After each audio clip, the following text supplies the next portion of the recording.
Hech narsa qolmag'icha nomli dokladning qisqacha tonishtirilishi. Xitoyning ko'chman tashkiloti va uning Uyg'ur rayonidagi kishilik huquq dafsandichiliklari atalmış Şinjan ishlab chiqarish va qurilish qismlari to'g'risidagi doklad. Hech narsa qolmag'icha nomli doklad Angliyadagi Sheffield Hallam Universitetining Helena Kindi markazi tarafidan bu yil 7-oyning oxiri e'lon qilingan bo'lib, mazkur dokladni Helena Kindi xalqaroliq adliya markazidagi kishilik huquq va zamonaviy qulchilik sohasi professori Laura Morphy, bu markazning tadqiqotchisi, ta'minot zanjiri tahlilchisi, shundaqla Sharq Turkistondagi majburiy emgak masalasiga oid bir qancha parcha dokladning o'rtaq avtorlaridan biri bo'lgan Nurulla Elma va Sheffield Universiteti Sharqi Osiyo tadqiqot markazining lektori David Tobin uchaylan birlikda tayyorlagan. Bu dokladda atalmış Şinjan ishlab chiqarish va qurilish qismlarining kelib chiqish tarixi, mahiyati, taraqqiyot musofasi tafsiliy tonishtirilgan. Shundaqla eng muhimi Xitoyning 2017-yil boshlangan Uyg'ur irqiy qirg'inchiligida o'ynagan roliga doir yangi dalillar oshkorlangan. Mazkur doklad tuvandagidek bablardan tarkib topgan. Ishlab chiqarish va qurilish qismlari zodi nima? Ishlab chiqarish va qurilish qismlarining tarixiy ko'chmanlik vazifasi. Mazkur dokladning muddaosi. Ishlab chiqarish va qurilish qismlarining rahbarlik kollektivi. Keng ko'lamlik tutqun qilish va turmaga solash. Xi Jinping davri huquqni markazlashtirish va eritish. Ishlab chiqarish va qurilish qismlarining korxonalashishi, orqa ko'rinishi, xulosa. Diniy ziyonkashlik, ijtimoiy qurilish, ijtimoiy to'plarni sun'iy turda tizginlash va o'zgartirish, bostirmachi amonlik saqlash siyosati, nupus qurilishi va majburiy ko'chmanlik, yer egillash, tipik vaqa tadqiqoti, yo'ng anba sanoat bog'chisi va yig'ilish lagerlari, ishlab chiqarish va qurilish qismlari shirkatining kengayishi, xulosa.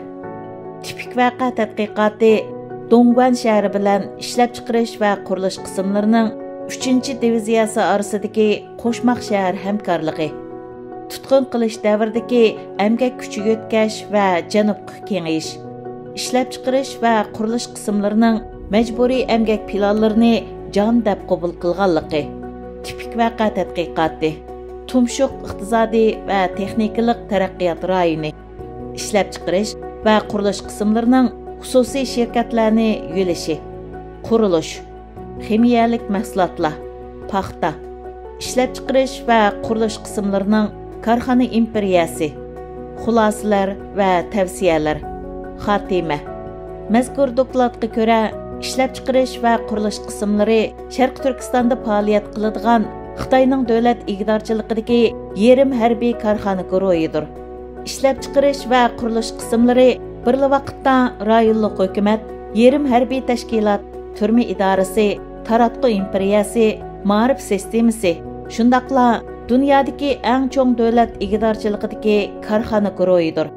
Xitoy markaziy hukumati ishlab chiqarish va qurilish qismlarini hukumat, harbiy va korxona bir gavdalashgan alayda sistema deb qaraydi.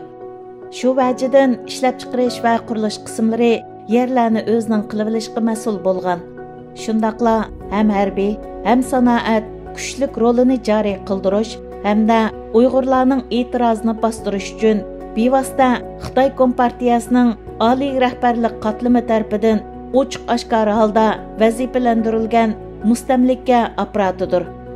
Ishlab chiqarish va qurilish qismlari mustamlika apparat bo'lish sifati bilan Sharq Turkiston zaminining 6dan birini va terilg'i yerning 4dan birini boshqurdi. Rayon nüfusining 6dan birini boshqurdi. 14 harbiy diviziya va 185 polk bor bo'lib, bular amaliyotda noillik va bozorlik hukumatlarning funksiyasini o'taydi.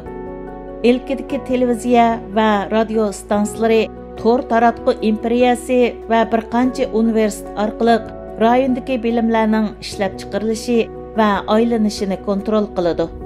O'ziga tava maktab, turma va sotlari bor. Xitoyning har qaysi joylaridagi Xitoy fuqarolarini Sharq Turkistonga kelib o'ltiraqlashishga safarbar qilib, shu orqali Uyg'urlarning rayon nüfusida egillagan nisbatini tuvallatadi.